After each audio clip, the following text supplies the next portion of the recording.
Overseen and conceived by the Russo Brothers of Marvel fame, the Extraction films are an example of a dwindling breed, the big-budget, super-violent adventure. Whether the main character is named John Rambo, Jason Bourne or John Wick, he's a variant on a type. The prolific killer who'd prefer not to kill anymore but keeps getting pushed back into it. He has a tragic past and is grieving over it. And he's played by a guy who's so ferocious in violent scenes that you'd believe that he could take 100 blows to the head, face, and torso, plus a gunshot, a knife wound, and a grenade concussion, and keep going. Critic Robert Brian Taylor calls these movies part of the sad action hero canon. Chris Hemsworth is its most notable new member. He plays Tyler Rake, a young boy's idea for an action hero name, but Hemsworth makes him seem almost like a real person. He's a tremendous physical actor, possibly as good as Schwarzenegger and Stallone in their primes,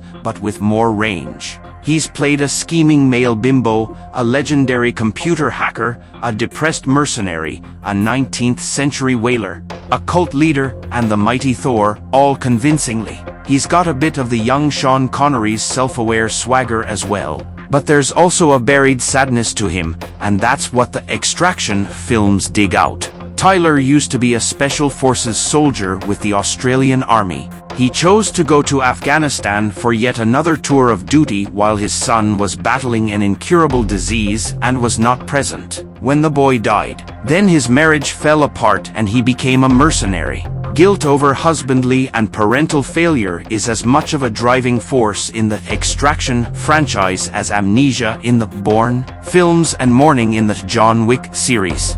Tyler's adventures are redemption stories set in action movie purgatories filled with shadow versions of the hero, defective fathers who mistreat, neglect, or warp their children and see them as extensions of their ego or brand. Tyler's main enemies are dark parents who could be stand-ins for Tyler's own masochistic feelings about how badly he failed his family. The first Extraction showed Tyler rescuing the kidnapped son of an Indian drug lord who was being held in Dhaka, Bangladesh. The kid was a pawn in a pissing match between rich bullies with private armies. In accepting the mission, Tyler sort of offered himself up a karmic punching bag, absorbing punishment for his past mistakes in an urban hellhole purgatory. In the original graphic novel, the setting was Paraguay, while serving as a quasi-father figure to the boy he was protecting. In this one, an unnamed man, Idris Elba, so charming that one hopes he'll be in the third one,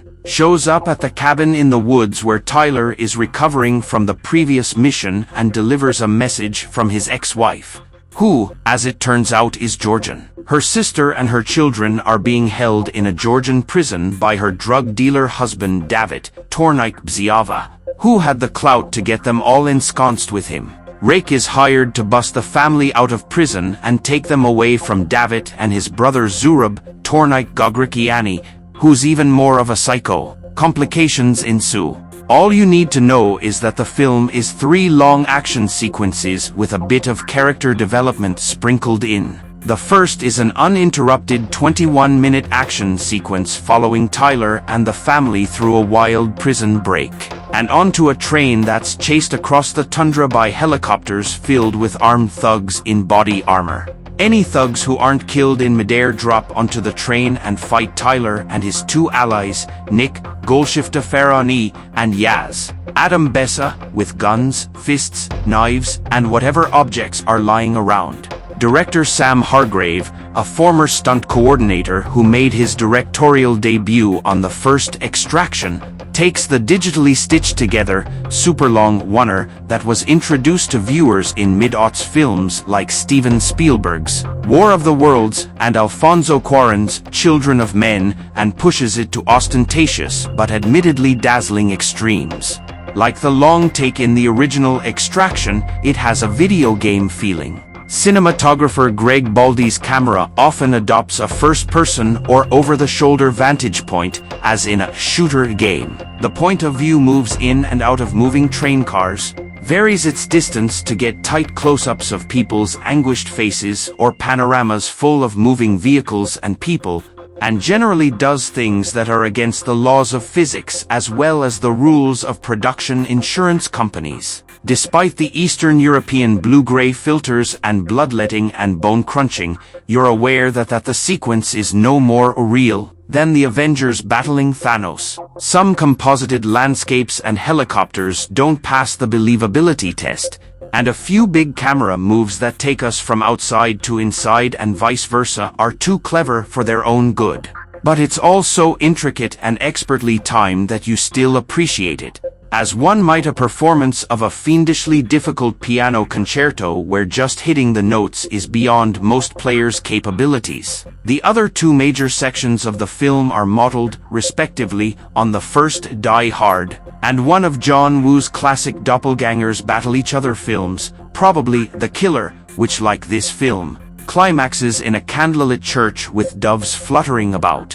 They're imaginatively conceived and executed with no-fuss virtuosity, though the cutting is sometimes too frenetic and the camera work too wobbly a lot of the time.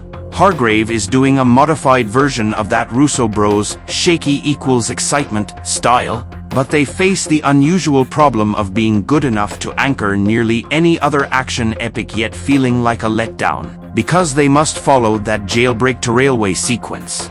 There's also a subplot about one of the ex-sister-in-law's kids, Andro Japaraj, who has been trained from birth to be a gangster just like his dad and uncle, supposedly being torn between recognizing his family's multi-generational legacy of violence and brainwashing, and choosing to go in a different direction, or taking up arms against the hero to get payback for Tyler killing one of his loved ones during the jailbreak. Anybody who's seen a sad action hero movie knows how this part of the story will turn out.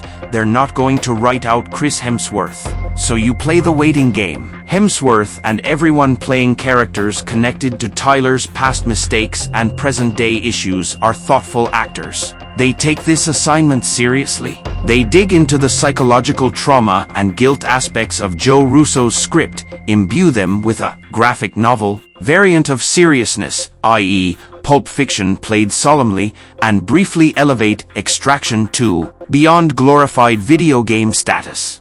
But there's not enough dramatic substance, either in the writing or the marketplace-capped amount of screen time, to satisfyingly flesh out Tyler and his immediate circle. The film is single-mindedly focused on giving viewers more and more bang-bang. It wants to be a John Le Carre novel and a cinematic equivalent of a shooter game at the same time. The first Extraction nearly pulled it off in scenes where Tyler bonded with an old merc buddy played by David Harbour, who was even more cynical than Tyler and turned out to be untrustworthy. It gets close again here in a scene where Tyler faces his deepest regrets directly in conversation, rather than by encountering them as metaphors when he's on the job. But for the most part, the series hedges its bets to appeal to what it apparently considers its main audience: viewers who deem anything related to characterization and atmosphere to be filler. Still, you might appreciate the series' attempts to anchor military-adjacent shoot-'em-up adventures in something like reality, and give all of its major characters situations to play that are a step above the standard action film tropes, where most contemporary Hollywood movies are aimed at the child in every grown-up. The Extraction films speak to the potential grown-up in every kid. Although it's rated R, its ideal audience might be 12. The scenes between parents and their disappointed offspring capture that feeling you have when you're young and suddenly realize that the adults you once revered are human beings who can fail you and are often faking it. Hope you liked the video. Please subscribe our channel and press the bell icon so you never miss any video.